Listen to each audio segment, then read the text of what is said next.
in 1943, a regularly scheduled flight of a commercial airline was coming in from the west, carrying 3 passengers from Soviet Russia. They had left Moscow about 1 week before, had landed at Fairbanks, Alaska, were now on their way to Ottawa, the capital of Canada. One of the passengers was Colonel Alexander Trigorin, the new military attaché to the Soviet embassy in Canada. The other was Major Semyon Kulin, his aide and secretary. The third was Igor Gouzenko, a specially trained cipher clerk and decoding expert. It was Gouzenko's first time out of Soviet Russia. As soon as they landed, they were taken to the Soviet embassy, interviewed by Ilya Ranyev, second secretary of the embassy and chief of the NKVD, the Soviet secret police. I'm now in a foreign country and must always be alert against enemies. I must be careful of all manner of acquaintanceship. I must not engage in cordial conversation with any foreigner whatsoever. Never borrow money from a foreigner. In my apartment, I must be respectful to neighbors but make no friends. I must never permit myself to be more drunk than either my guests or my host. A sober brain, a firm tongue, and alertness. These things must always be with me when I'm with foreigners. Where were you born? Rogachova. You were in the Red Army? Yes. What branch? Military Intelligence, Cipher Division. I received instructions in coding and decoding at the Secret Intelligence School, Moscow. I'm also a member of the Young Communist League. What is your duty here? Cipher Clerk, Military Attaché's office.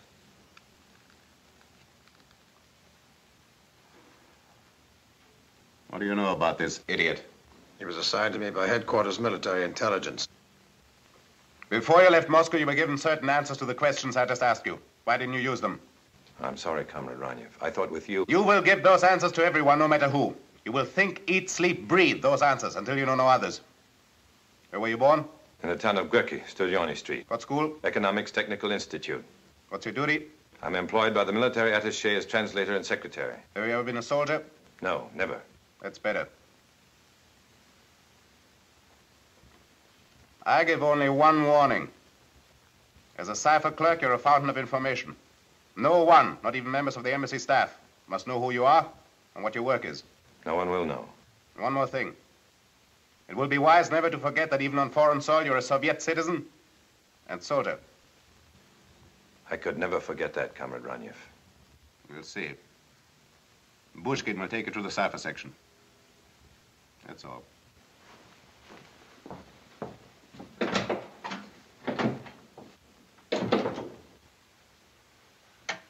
Karamova, come in, please.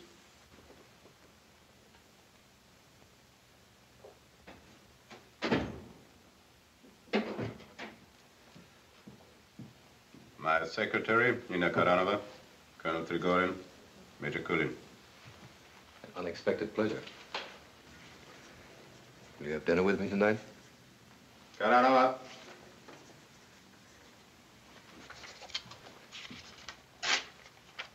We'll handle this matter yourself. Yes, Comrade Johnny. You haven't answered my question.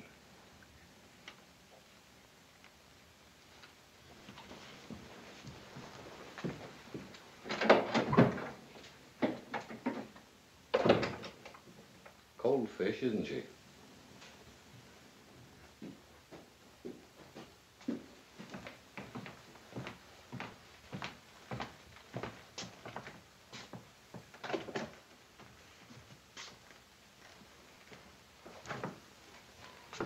The bell is here.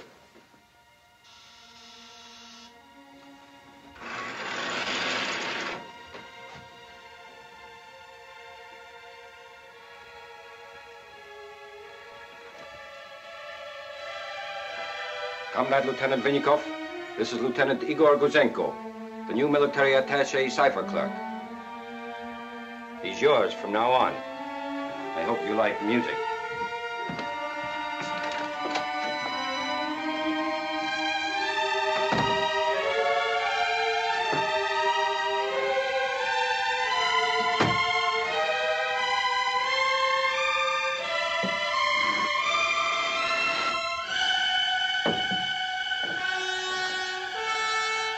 Ranyev's cipher clerk uses that room. That one belongs to the diplomatic cipher clerk. This is the washroom. The small incinerator's in the far room to your left, the large one to the right. This is yours. No one is permitted in this section except authorized persons. You will give me all messages for transmission. When you've finished with the code books, you'll give them to the chief of the cipher section, who'll put them in his safe. He's the only one that knows the combination. When your day's work is done, every scrap of paper must be burnt. Every drawer and the door of the safe must be sealed with the top secret seal. And don't ask me why the church means top secret. I don't know. You'll take no papers from this room without showing them to me first. And don't ask to have the music turned off. It's a rule. The music must always play, so no one can hear what's being said in the other offices. I hate music.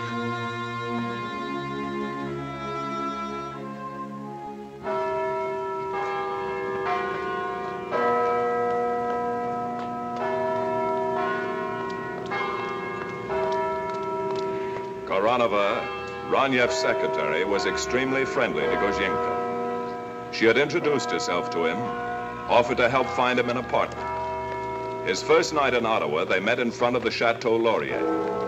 They went to a gay restaurant. Gouzenko discovered that Canadians were a happy people, who even in wartime seemed to enjoy themselves.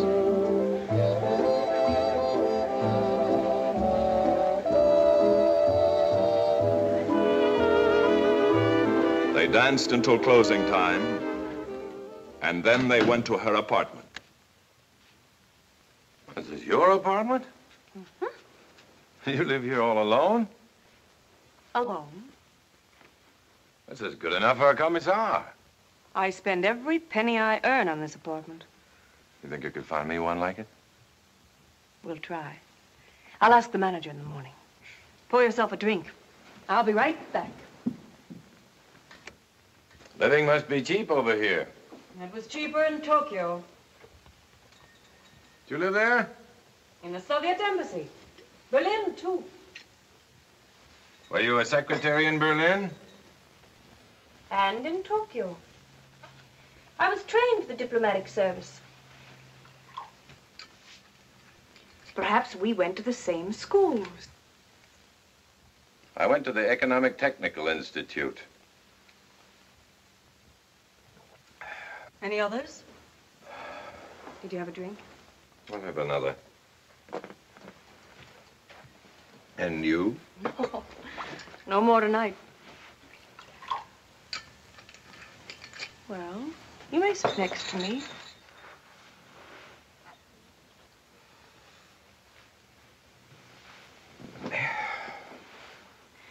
You must be very tired. It was a long journey. Here, let me make you more comfortable. I might fall asleep. When do you begin work? Tomorrow. Is your office in the embassy? Yes. Oh, good. And we'll see lots of each other. Have another drink? Good, plenty. Oh. Here in Canada, there's plenty of everything. It's always been very quiet at the military attaché's office. The arrival of men like you and Colonel Trigorin could promise great changes. Does it? Well, of course.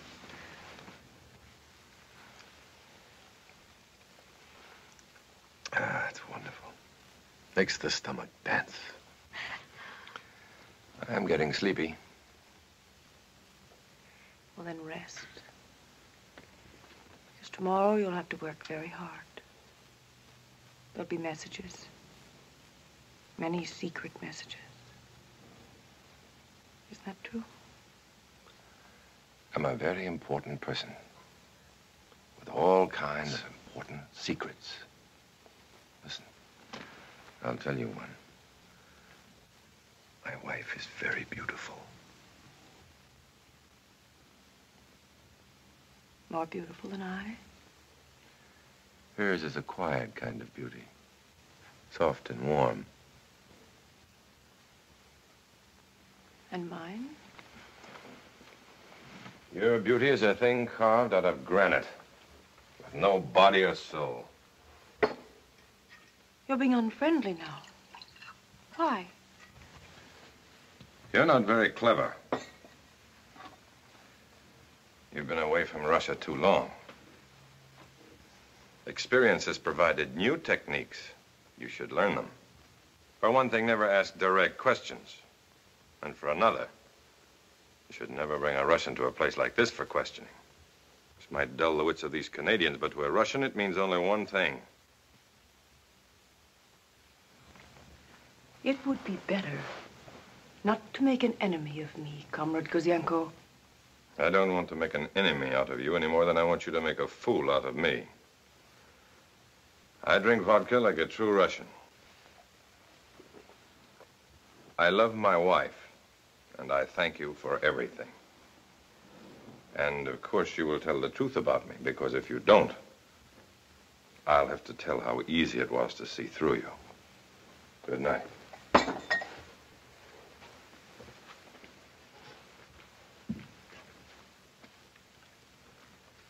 I was born in the town of Gorky on Studiony Street. I was never a soldier.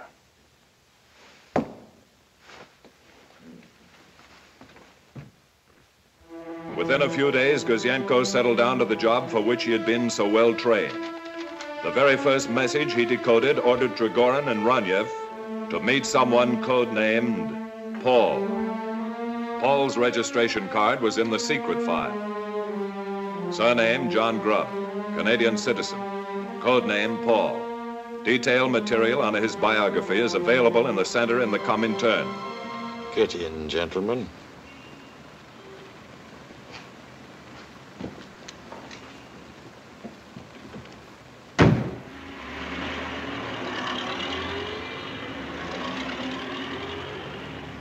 I've been expecting you, Trigorin. Welcome to Canada. It's time, you know. It's time they sent someone competent. Canada's important. It'll be more important when we've won this war. Do you understand that? Did they tell you that? My orders are to build a large organization. A large organization? What's that? A mass of people swarming like bees? Or a few smart ones in the right places? Our requirements are quite extensive. For example, Moscow would like to know what chance there is of getting someone on the general staff level. They're mad. They'll be asking for the Prime Minister next. Not until his name is John Grubb. Canada is not yet ready for me. You're not dealing with an amateur, Colonel.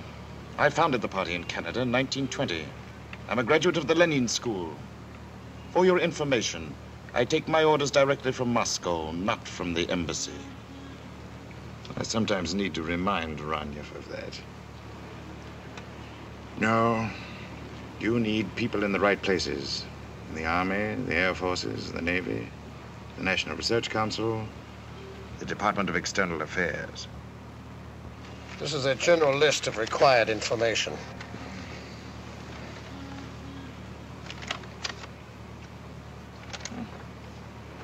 Stop here. They're asking for a lot, but they'll get it. Good night, gentlemen.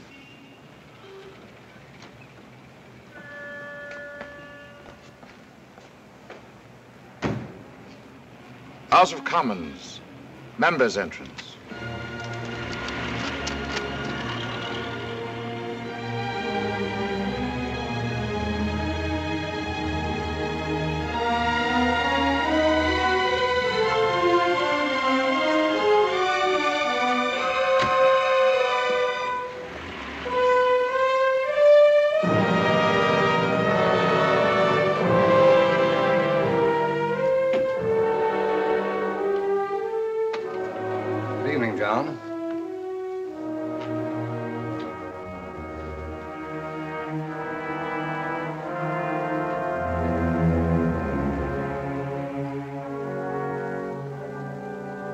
The Associated Friends of Soviet Russia, one of many front organizations, provided a showcase for potential agents.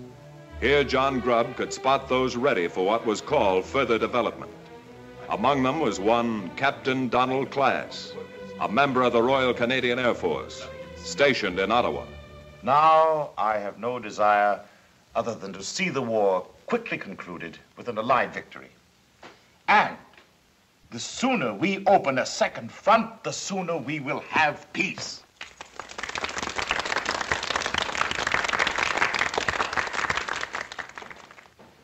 Ladies and gentlemen, to our Soviet friends.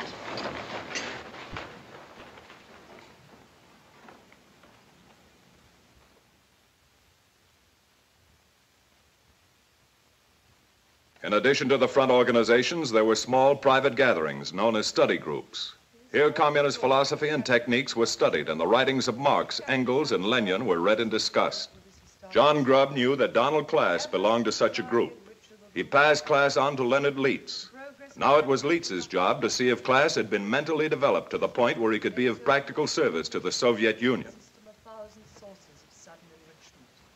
When a certain stage of development has been reached, a conventional degree of prodigality... I hope you don't mind my taking you away from Karl Marx, Captain. I know him by heart. Good. I'm glad to see you never miss a study group meeting. I can't think of anything more important. Still editing the military journal? Yes, sir. Your work must bring you in contact with lots of people engaged in secret war projects. Yes, sir. How many of them would you say are sympathetic to us? I've met several at various study groups. Anyone in the National Research Council? Yes. Warren Blair. He's in the radio lab. Will Hollis. He's in radar. Sit down, Captain.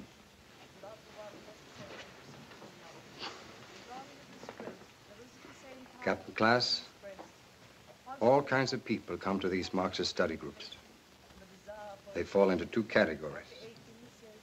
First, there are the talkers. They, of course, are the loudest, the most emotional.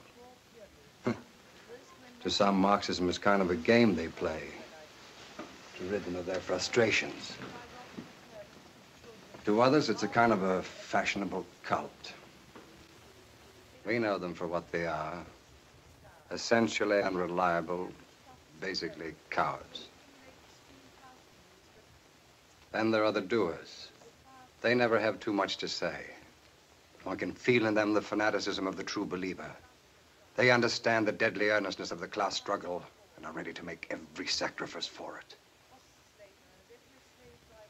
Unfortunately, there are not too many doers. Captain, you can be of service to our party, providing your loyalty is great enough. Let the party try me. It will. Within a few weeks, Captain Donald Class was an active Soviet agent. Through him, Gouzenko's files were fattened with new registration cards. Foster, Ernst, Leader, the Professor, Prometheus, Eli, Gray, Frida, Gaia, and others. All Canadians, all party members. Now they were able to get all kinds of top-secret information. Helen Tweedy, code name Nellie, employed as a clerk in the Department of External Affairs. Through her, they were able to invade the most secret diplomatic files. In that way, getting at important information other governments were entrusting to Canada. The web kept growing in size and efficiency.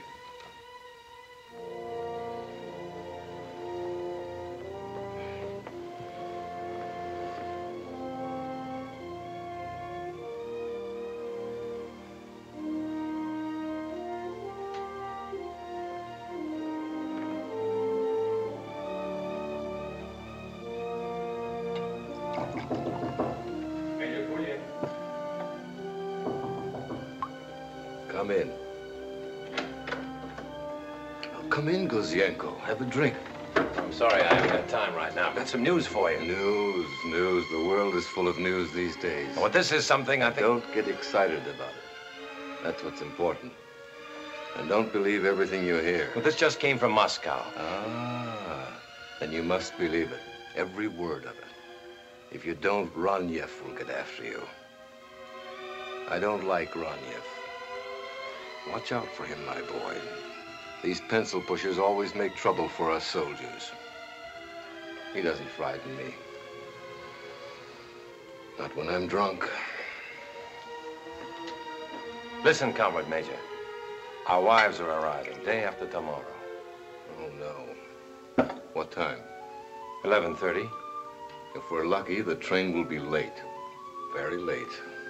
Comrade Major, my wife will be on that train. Your wife was never a captain in the Red Army.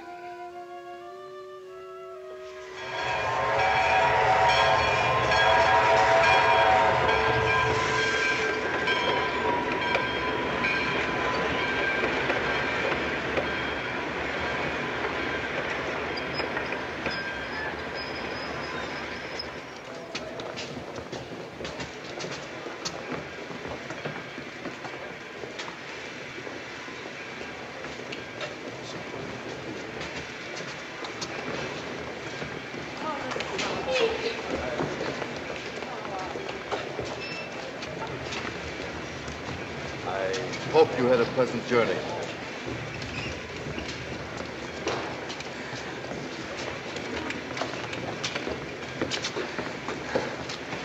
No more till we get to our flat. We have a flat? 3 rooms, all our own. No. Yes, 3 rooms.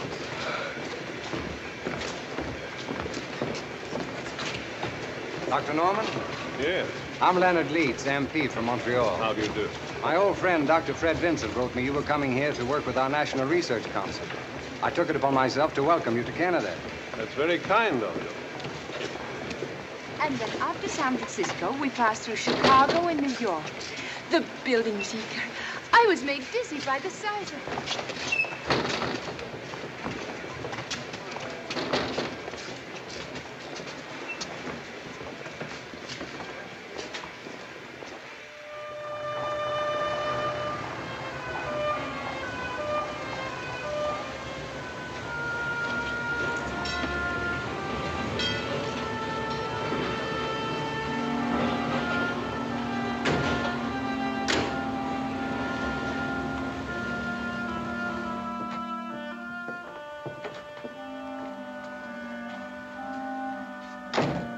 Upstairs.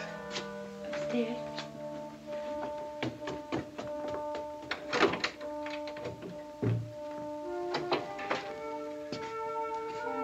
Welcome home, Anna. Igor.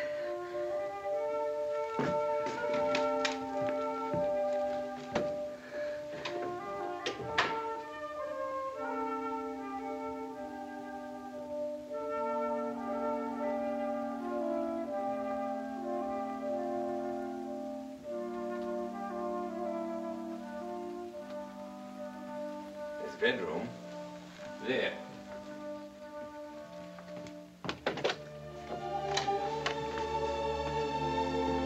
Oh, it's beautiful. I don't know what to say. Don't say anything now. Only lots of time. But I can't wait. I've got to tell you something. I've been waiting weeks to tell you. Something wrong? Oh, no. Very wonderful. I'm going to have a baby. And the months passed quickly for the Gouzenkos. It was spring. Whenever he had time away from the embassy, they would go for long walks, exploring what to them was a strange, sometimes disturbing, sometimes puzzling world.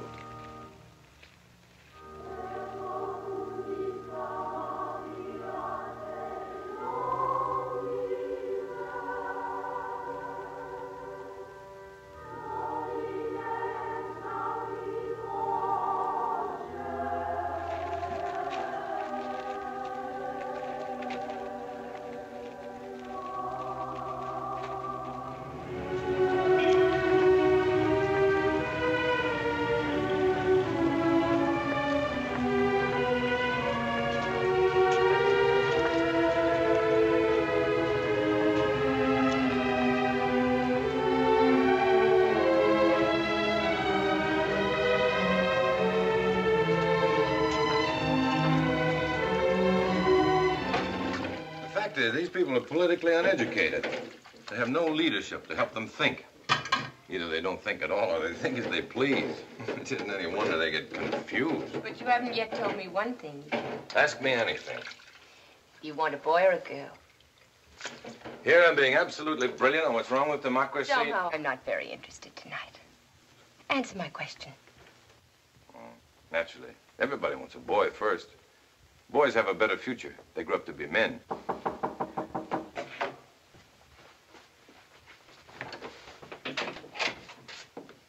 Good evening.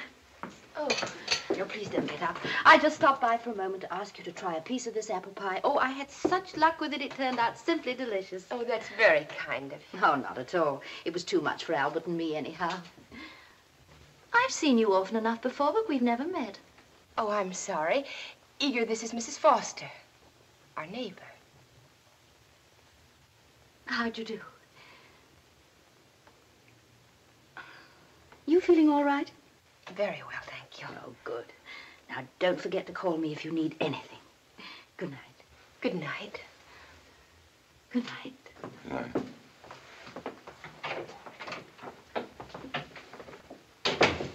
Anna.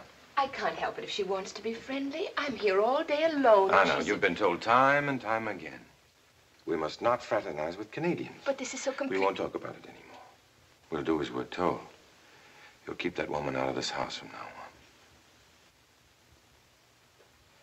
on. I'm sorry, dear. But we must be very careful.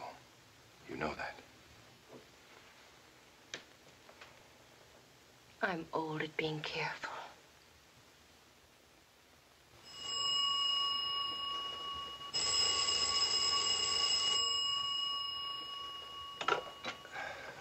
Igor Gouzenko here. Yes, immediately, Colonel.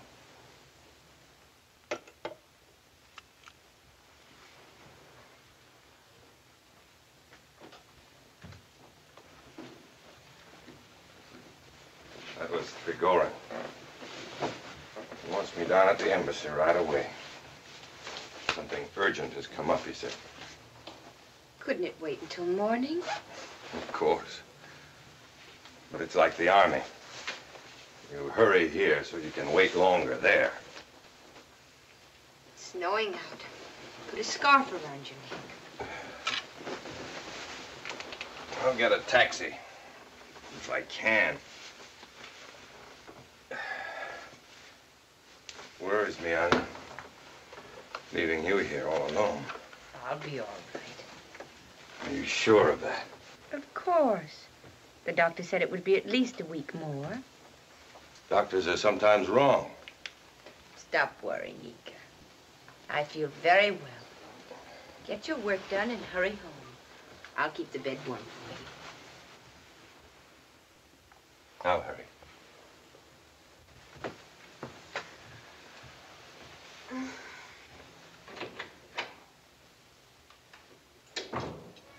Urgent. To the director. The professor reported that the director of the National Chemical Research Committee, Stacy, told him about the new plant under construction. The plant will produce uranium. As a result of experiments being carried out, it has been found that uranium may be used for filling bombs. The Americans have developed wide research work, having invested in this business $660 million. Grant.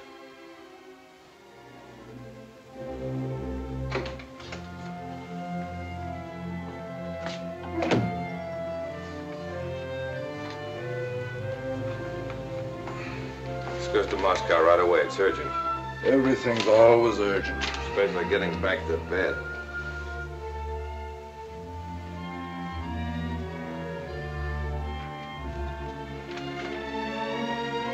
Someday I'll put a telephone book under my shirt and you'll never notice it. Try it and see.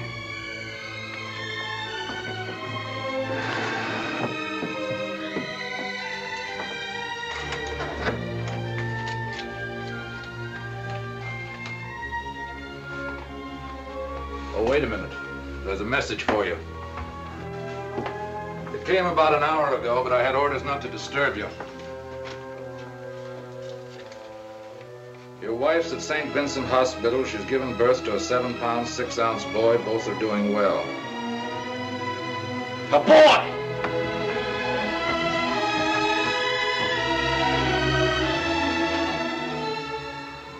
Colonel Drigorin's first uranium message brought an immediate reaction from Moscow. This project was given precedence over every other activity.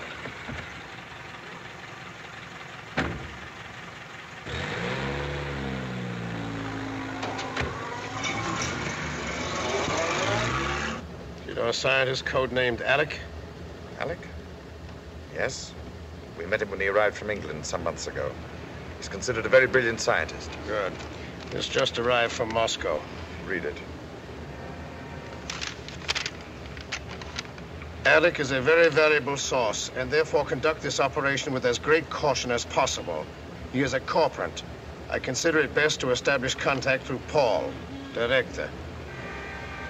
He may be politically confused. He may need re-educating. We can't afford to waste time. The director has given the uranium project top priority.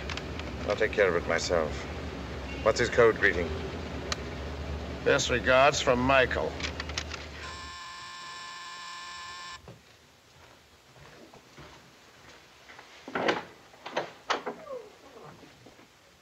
Yes? Dr. Harold Norman. Yes? Best regards from Michael. Come in, please.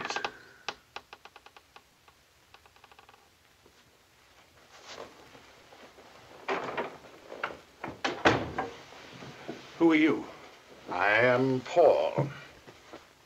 And you are Alec.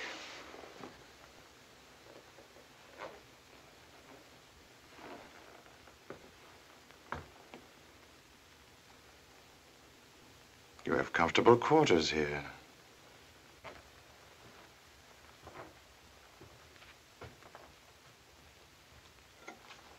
You can't look at those papers. They're top secret. I wouldn't know what they meant if I looked at them all night. But you do. That's why I'm here. There's nothing I can tell you. You're working in the laboratory of the National Research Council. Yes. You're part of the Atomic Energy Project. What of it? You have a nice phonograph.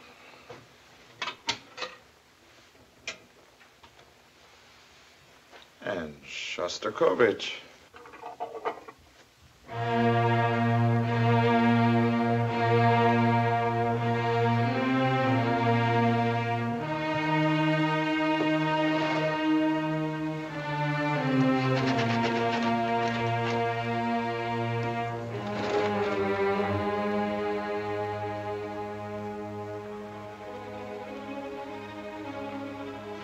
Sit down, Doctor.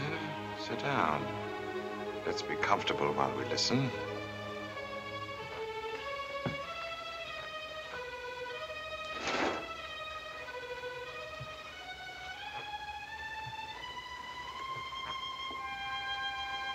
Beautiful, beautiful.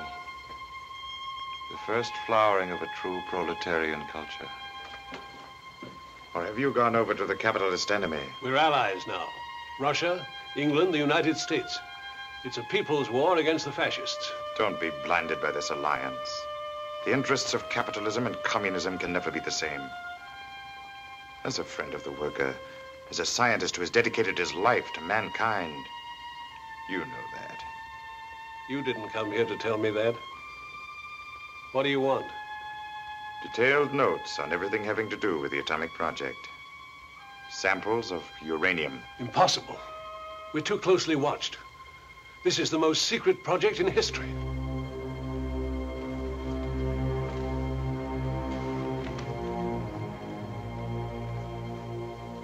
As a member of the party, you willingly assumed certain responsibilities. In the past, you never gave us reason to question your loyalty. But you don't understand. This is no ordinary explosive. This is a force as powerful as nature. Uncontrolled, it could destroy the world. Exactly. And that's why we must all have it. Don't you see? Then they'll not dare use it. Think of it, Dr. Norman. You and others like you can help bring peace to the world. Peace and a chance for decent people to build a new, free world. You can't refuse, Dr. Norman. It will be your contribution to the safety of mankind. The safety of mankind.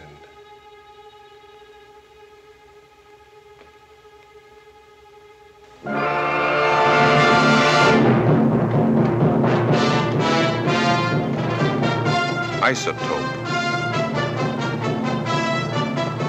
Neutron. Plutonium.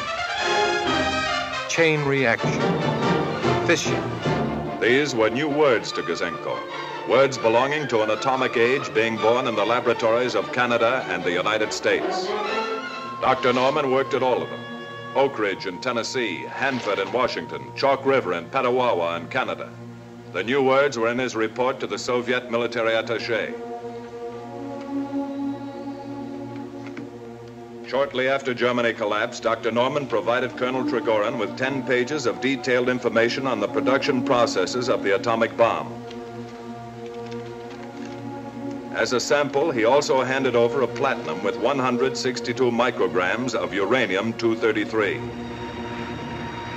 This atomic information, still classified as top secret, was considered so important it was carried by hand to Moscow.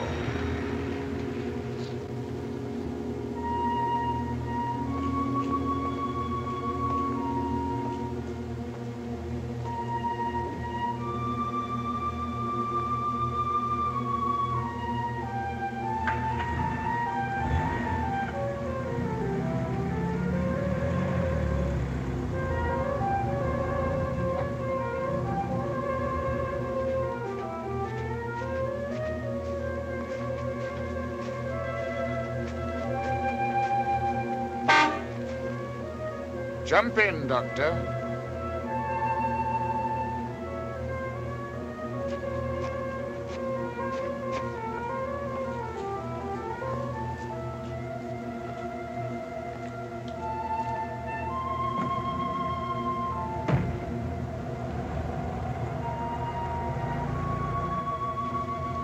I told you I'd call you when I had something.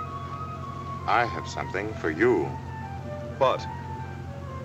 You're being sent back to England. How do you know? We know. Do you deny it?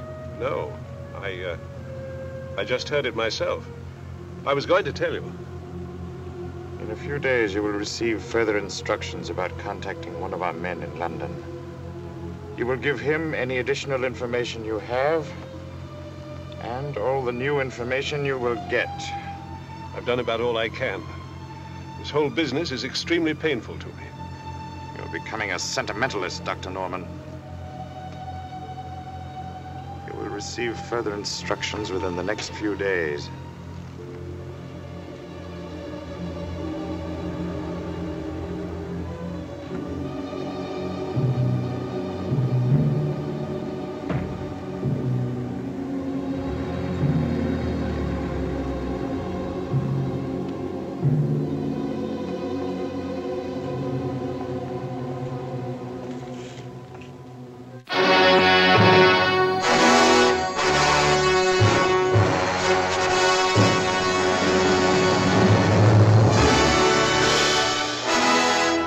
Finally, it was over.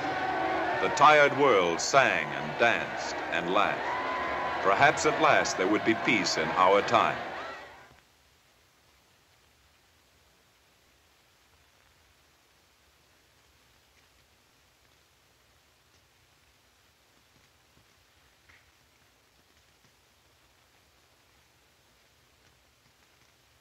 There must be no misconception about our relations with our former capitalist allies. Our interests can never coincide. Our roads and aims are quite different. We have no place for bourgeois sentimentalism. Only relentless realism. The class struggle will continue until this decadent, plutocratic democracy is as completely destroyed as National Socialism. Therefore, you, the representatives of the Soviet Union in Canada, will as always remain vigilant, suspicious, and aloof. That will be all.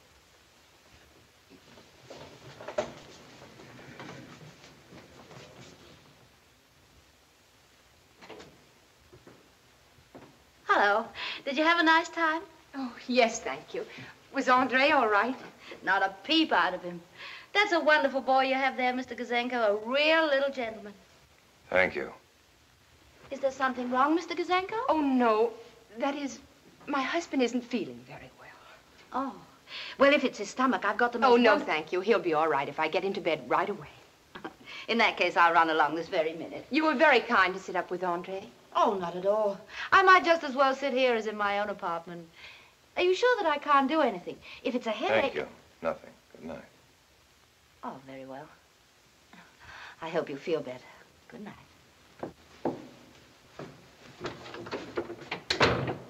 Anna. What could I do? You telephoned me at the last moment. Tell me I must come to the embassy immediately for a special meeting.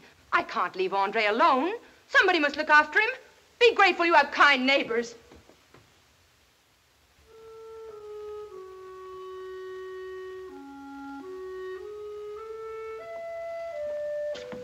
Anna,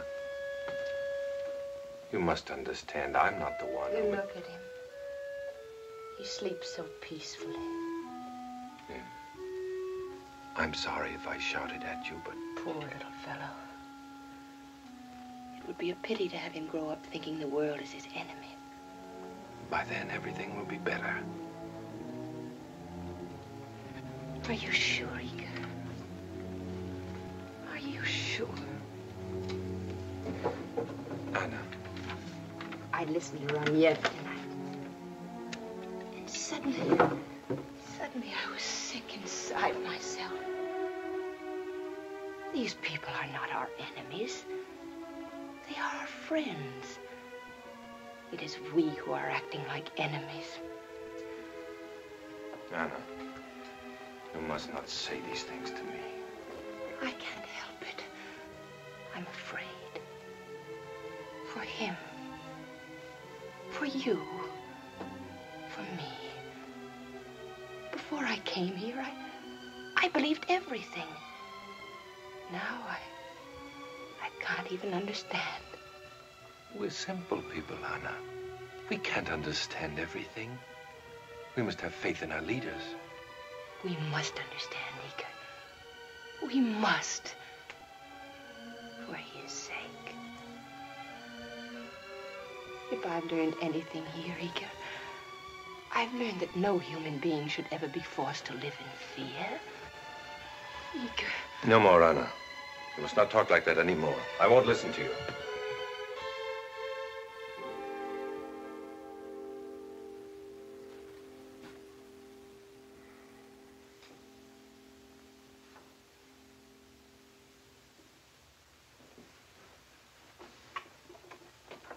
A wave of jubilation and thanksgiving sweeps the cities of the land at the news of Japan's surrender. San Francisco has gone absolutely wild. Market Street is jam-packed with countless thousands of men and women celebrating the end of the war. Thousands of servicemen waiting to be shipped to the Pacific, many of them veterans of the war in Europe, know their shooting days are done. And are they tearing the town apart? And who can blame them, because peace. Isn't it wonderful? To Grant, take measures to organize acquisition of additional documentary materials on the atomic bomb. Present information incomplete. We must have in detail the technical process, drawings, calculations. Director, there is no questioning the urgency of the order. We are doing what we can. It's not enough. You will contact every agent and alert them for atomic information. That's all. Gouzenko will remain.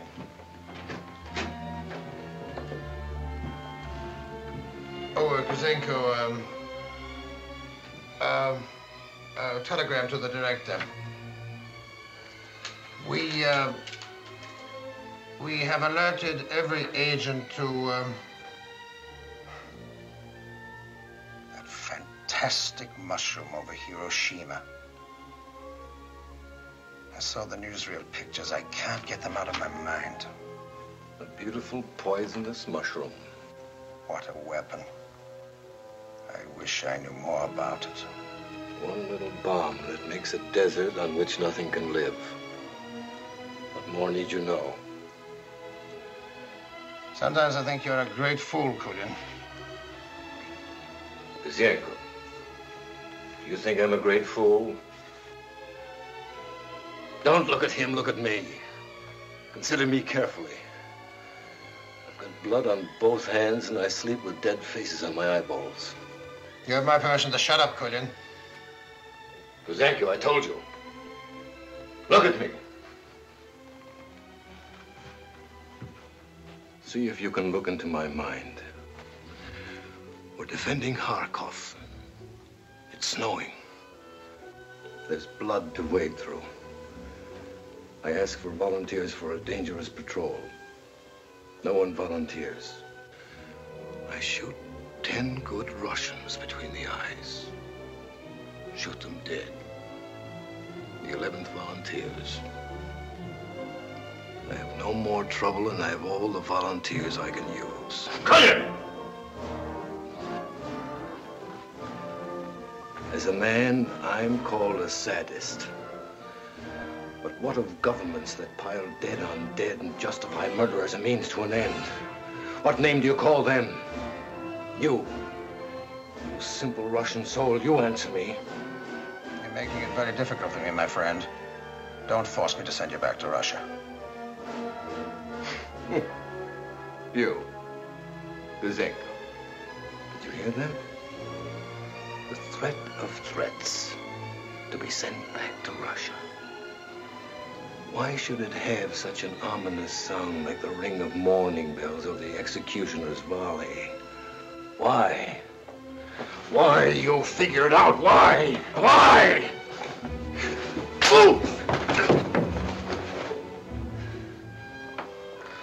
Go to your quarters. Consider yourself under arrest.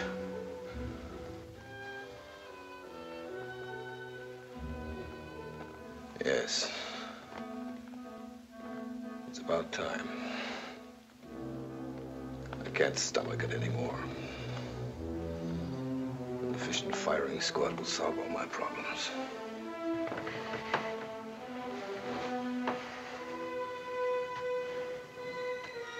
Takes too long to drink oneself to death. Too long.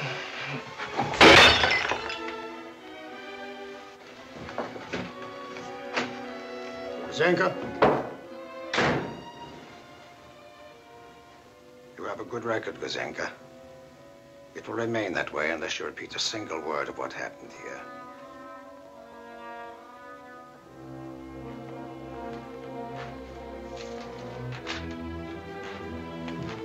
File this.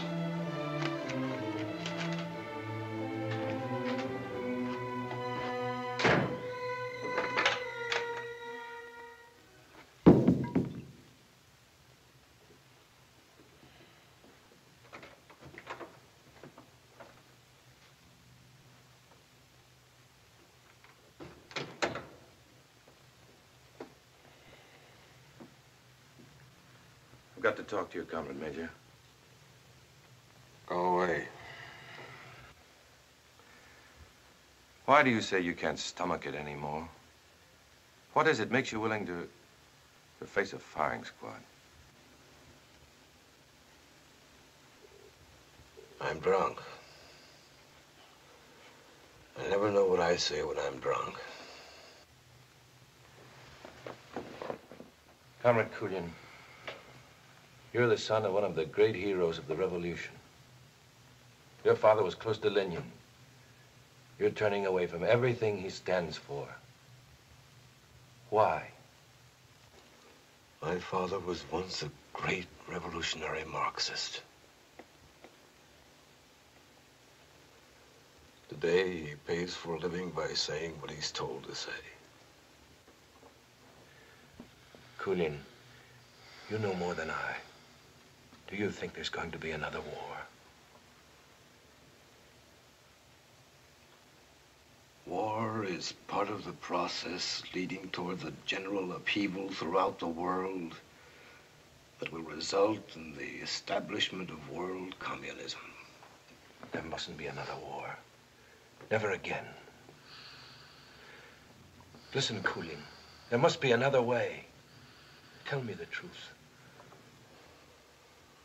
Truth? What's that? I used to know when I was a very little boy. You don't know. You will never know. You were born too late.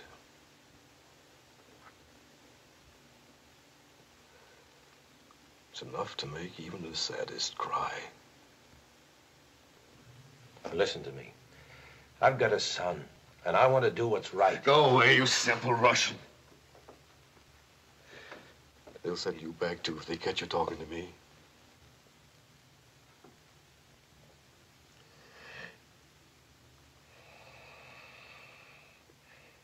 Go away.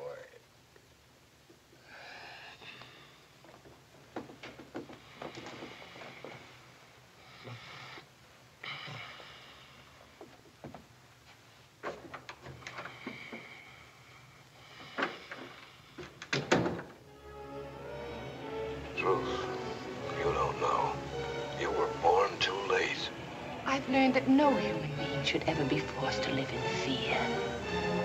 Our roads and names are quite different. The class struggle will continue. These people are not our enemies. Don't force me to send you back to Russia. Today, he pays for a living by saying what he's told us. You must understand, Igor. What of governments that pile dead on dead to justify murder as a means to an end? The struggle will continue. You must understand. Sometimes I think you're... Contact every agent on alert for atomic information. Our roads are interests and never go inside. The class Sometimes I think you're... You must understand, for his sake. For his sake. For his sake. For his sake. Igor?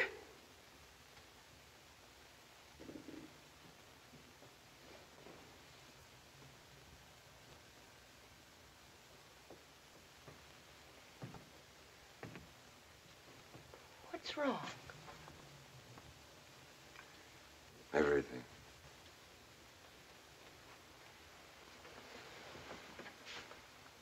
I was just talking to Kulin. Sending him home, remember? That was bound to happen. He drinks too much.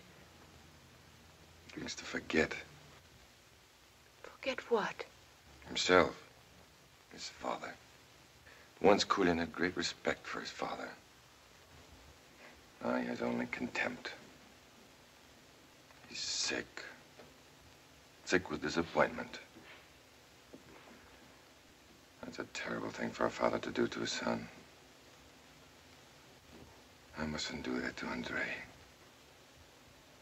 I must think now for him, too. I must tell him what kind of world I want him to live in. What kind of man I want him to be. Someday I'll have to answer to him. I want to be able to face him without being afraid or ashamed. Maybe I'm wrong. But from what I've seen and learned, I've decided there's only one thing for us to do. Anna, we'll not go back to Russia.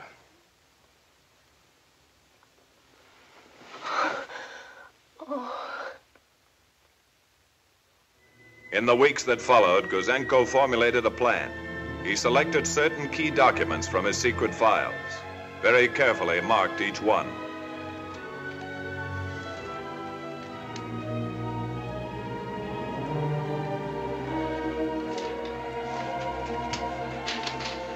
The colonel wants to see you in his office immediately. Thanks. What are you doing? Just straightening out my files. Pretty busy, eh? Very busy. No rest for the wicked, huh? Igor, my old friend, I'm glad to see you. Sergeyev, when did you arrive? Today? Sergeyev is your replacement. You are returning to Russia. Immediately? As soon as you have shown Lieutenant Sergeyev everything he should know, you will work together from now on. Yes, Colonel. That's all. Comrade Gouzenko, I hear you're going home. Yes? Are you happy? Why shouldn't I be happy? You might at least introduce me, Igor. He's not very polite, is he? Comrade Sergeyev, Comrade Karanova. We will see more of each other, I hope. You will.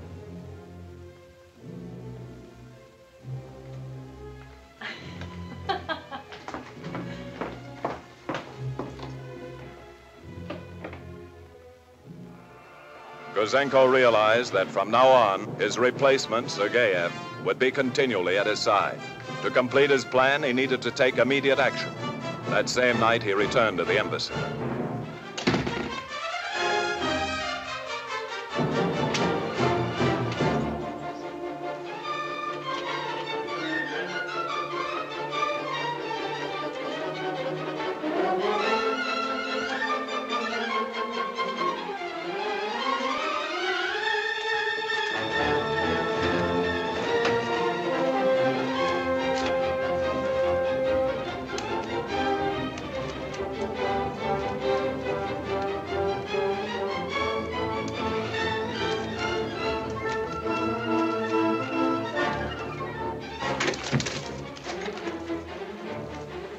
What are you doing? Straightening out my files. Good. I hope Sergeyev is as efficient as you. Let us go send this off tonight.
From Moscow, right away. Right away. What is it, a declaration of war? You get grumpier every day. I need excitement. Then why don't you lock up the place and come and see a movie with me? Nobody will know the difference. Except you.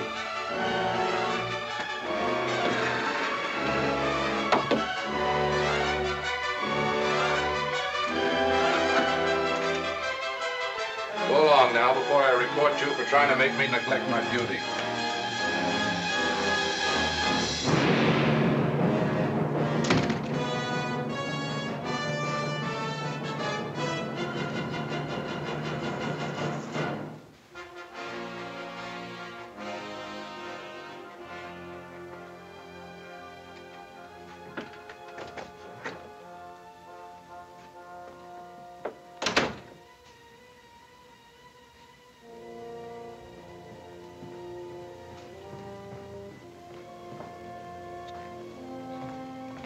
Quitting already?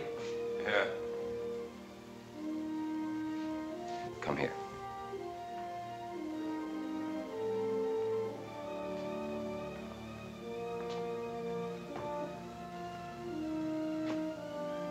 What do you want?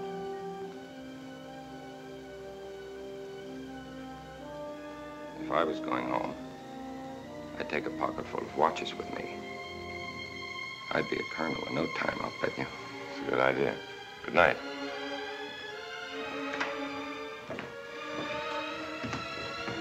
Gouzenko. Well, Gouzenko, all packed and ready to go? Yes, Comrade Ranyev. Good. I'll see you before you leave.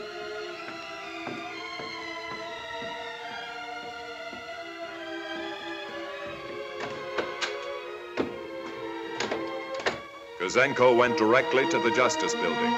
Convinced that the information he carried must go to the highest level of government, he was determined to see no one less than the Minister of Justice.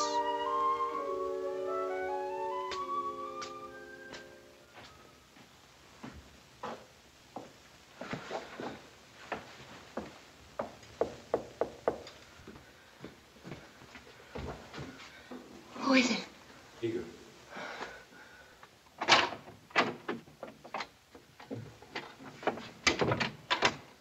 I went to the Justice Department. There's nobody there but a sentry. I couldn't tell him anything. How could I trust him? They'll be searching for you at 12 tomorrow. I know. I'll go back to the Justice Department first thing in the morning. You and Andre will come with me. I won't leave you here alone. We'll come.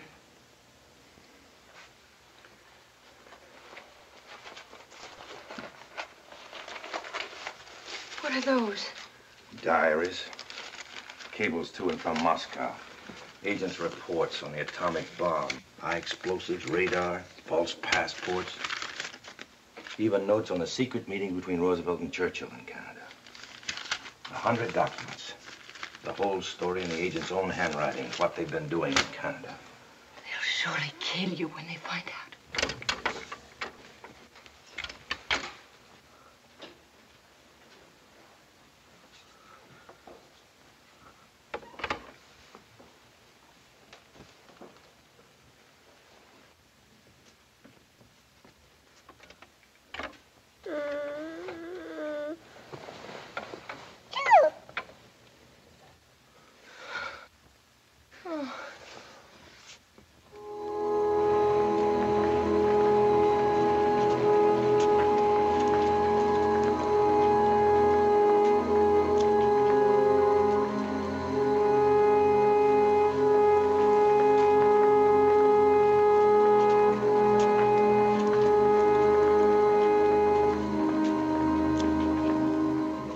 I tell you, the minister will not see you unless you tell me what. But you must understand, please.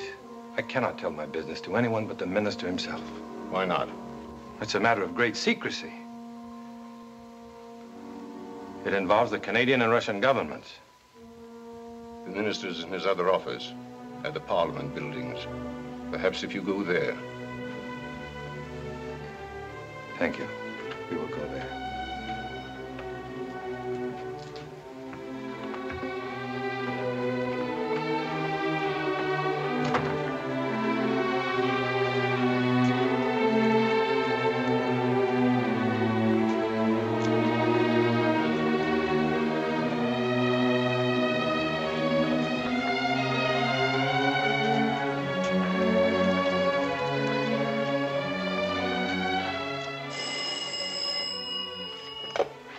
To go in here. You've telephoned his apartment? Strange. Call me when he gets in.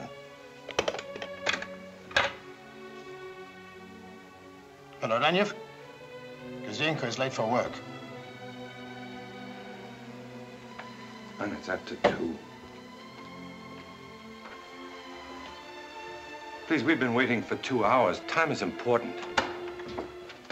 I'm terribly sorry, but the minister is running way behind with his appointments. If you can come by tomorrow, we may be able to fit you in somewhere.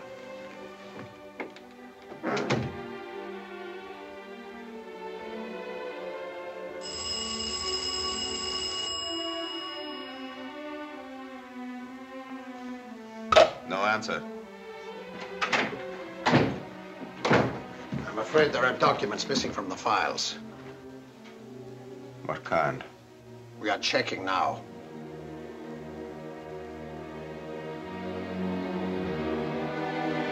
Gouzenko was beaten. His story was too big, too incredible. If the Canadian government would not listen, then he had risked everything for nothing. Then suddenly he remembered what he had learned about the Canadian newspapers, their independence, their freedom. They were his last hope.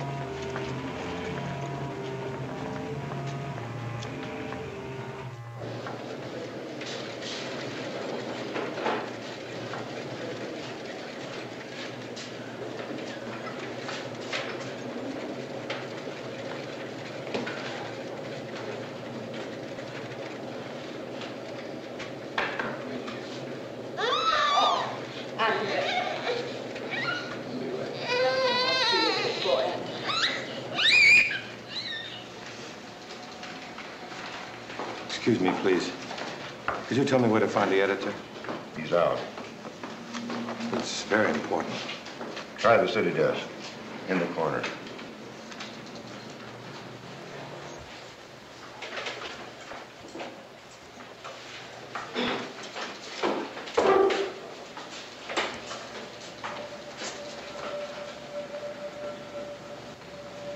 I have some very important information for you.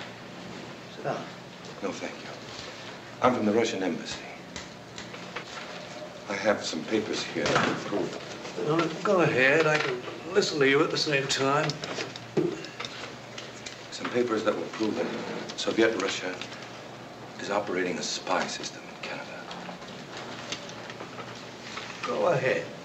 This document will prove that one scientist working on the atomic bomb is giving information to the Soviet military attaché. There's no time to lose. Already they're looking for me. You must print these right away before they kill me. Sure. Before they kill you. Your life's in danger, isn't it? Well, you take that stuff to the Royal Canadian Mounted Police. They'll take care of you, and those Russians, too. But the Canadian people should know as soon as possible what these people... Of course they should. But there's nothing I can do with this. You must do something. It's for the safety of your country. Have you been to the Justice Department? Yes. They wouldn't see me. Sorry. The government won't touch it. I guess it's too big for us to... Excuse me.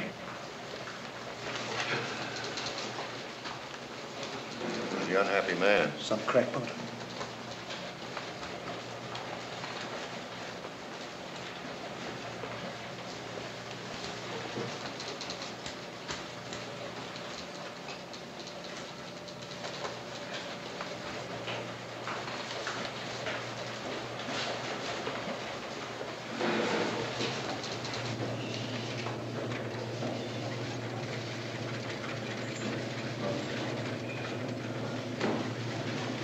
What happened? They acted as if I were crazy. They must believe me. They must. What are we going to do now? Go home and pack.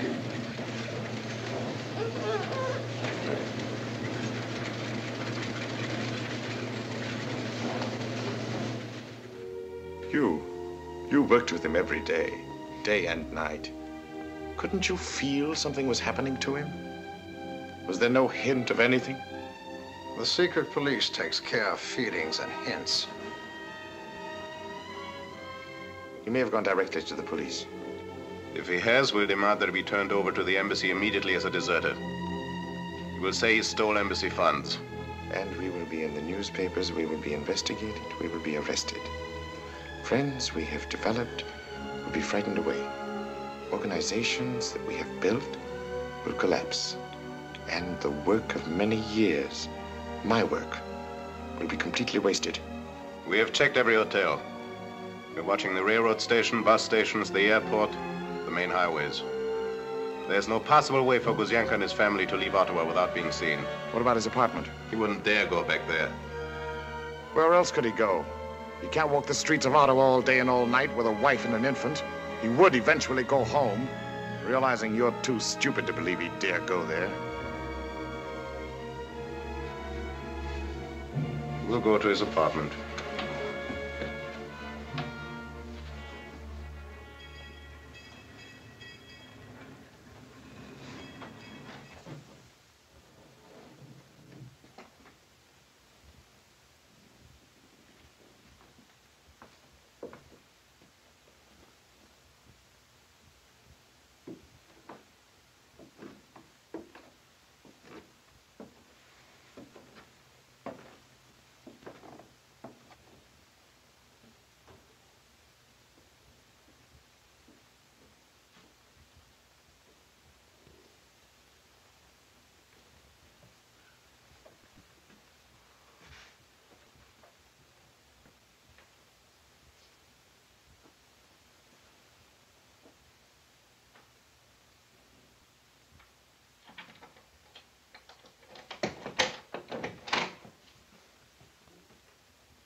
will come here any minute now.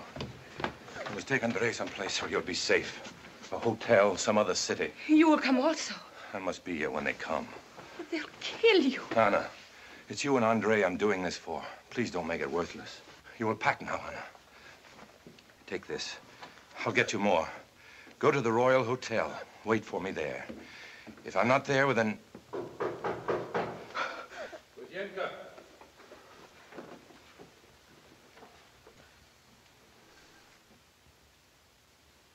Gouzenko.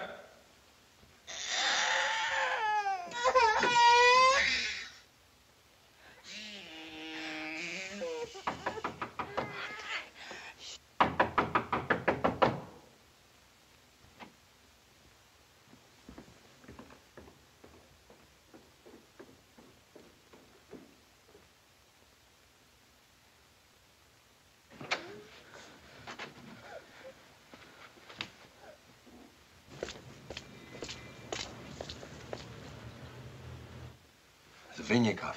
Has he gone? No. Anna, we won't be able to leave now.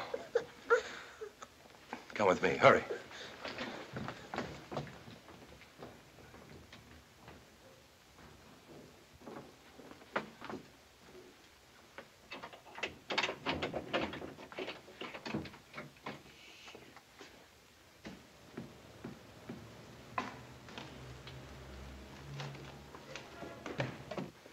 You and Andre will go to Mrs. Foster's next door. You'll wait there.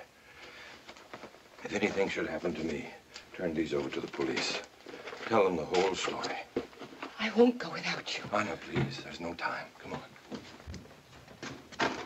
What are you going to do? Please hurry. There's no time to talk. Come on. Hurry.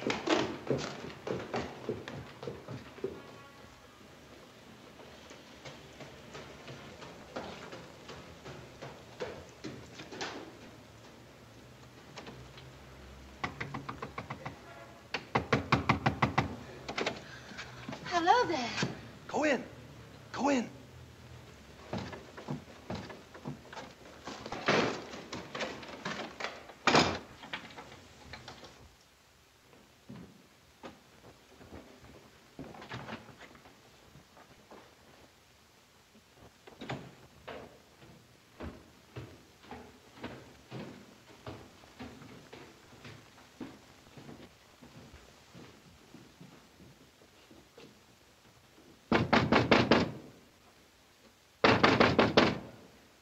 Gouzenko! Gouzenko! You know you're there. Let us in.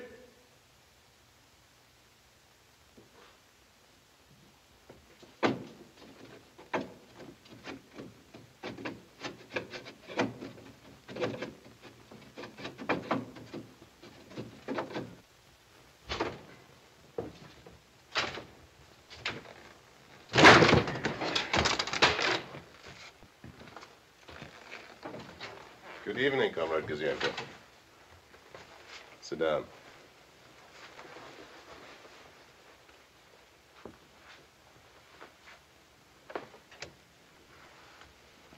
We were worried about you, Gouzenko. Thought perhaps you were ill. You are ill, aren't you? You must be. You've been working too hard. Bit of nervous breakdown. Your mind is temporarily affected, isn't it? Maybe you lost your tongue, too. We will help you to find it if we must.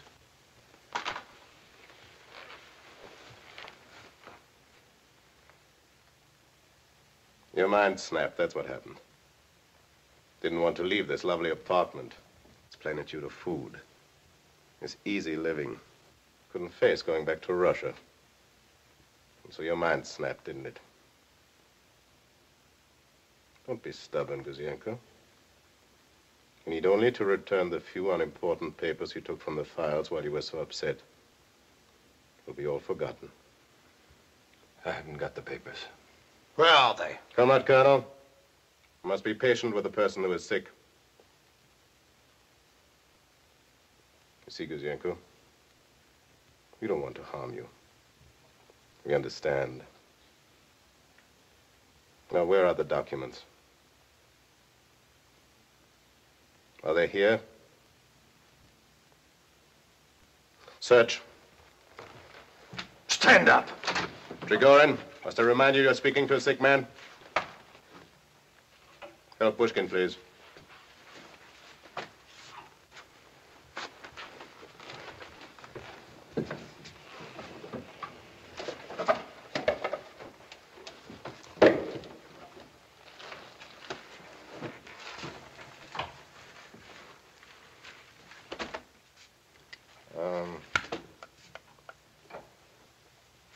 Where's your wife and son? You don't really expect me to answer that question, do you? I was just curious. There is no use searching here. It is obvious that his wife has the papers wherever she is. That should not be too difficult to find out. Trigorin is not as patient as I am, or as understanding.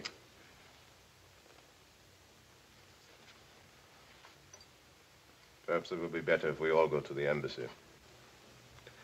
I'm not going to the embassy, Ranyev. I'm not going anywhere outside this house. Alive. You are sick, aren't you? Sick, maybe.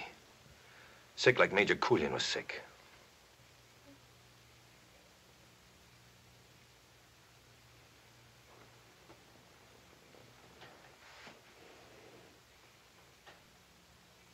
You have a father, Gouzenko. You have a mother, a brother, and a sister. Your wife has a mother, a father, and 2 sisters.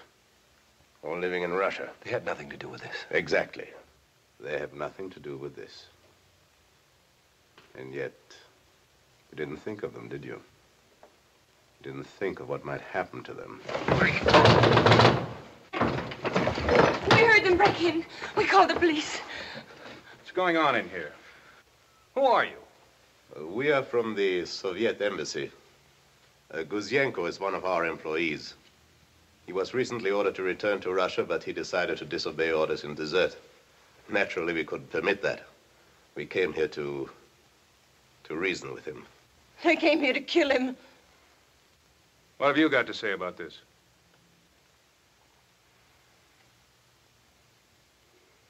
What's happened to you? Why don't you speak? Anna, go get the documents.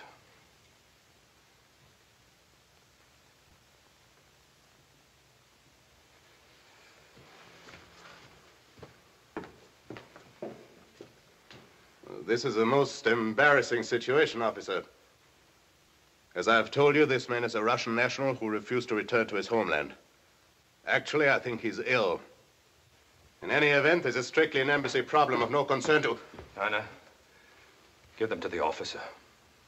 Those documents are Soviet property. They were stolen from the Soviet embassy. I must warn you.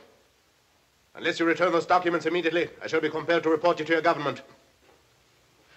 Well, this is kind of getting over my head. I don't know. Officer, those are not only papers. They're a death warrant. When I gave them to you, I sentenced myself and my family and my wife's family to execution. We must all die sooner or later, so it doesn't really matter. It's how we die and why we die that's important. Take them away with you. And take my wife and child. This man is insane. As a representative of the Soviet government, I demand that you hand me those documents. You say they were stolen? Yes. Stolen property must be identified and claimed at police headquarters. That's the law.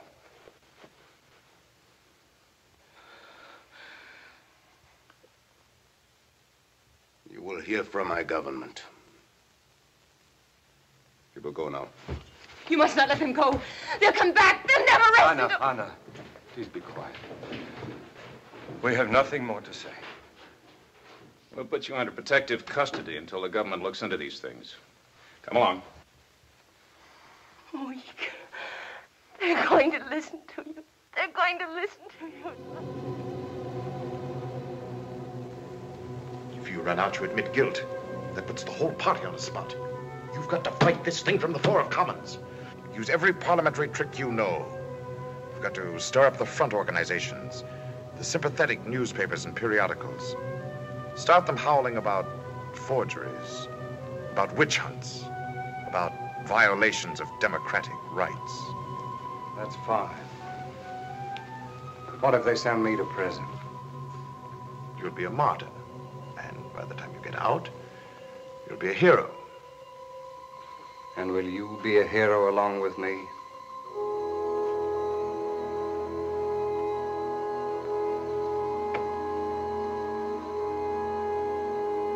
The party comes first. What about Igor Gouzenko? If he goes unpunished, others might do the same.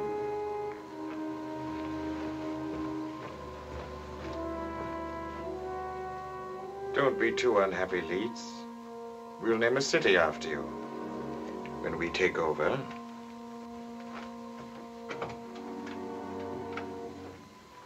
Moscow. Urgent.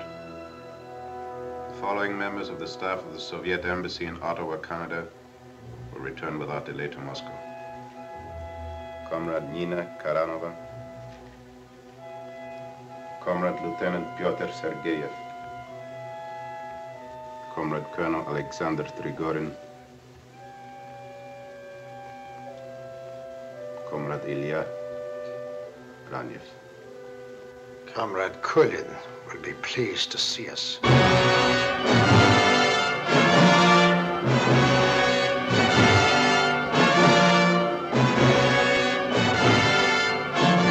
Leonard Leeds, found guilty, sentenced to 6 years.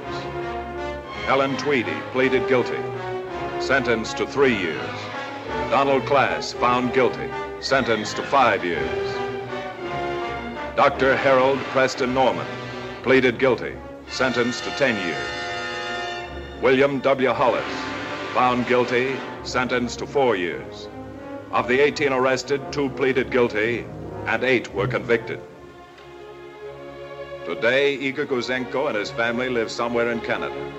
By special act, a grateful country has granted them all manners and liberties, franchises and privileges of our Dominion of Canada, and may use and enjoy same freely, quietly, and peaceably as British subjects. But they cannot enjoy these rights. Their lives in danger, they live in hiding under the constant protection of the Royal Canadian Mounted Police. Yet they have not lost faith in the future. They know that ultimate security for themselves and their children lies in the survival of the democratic way of life.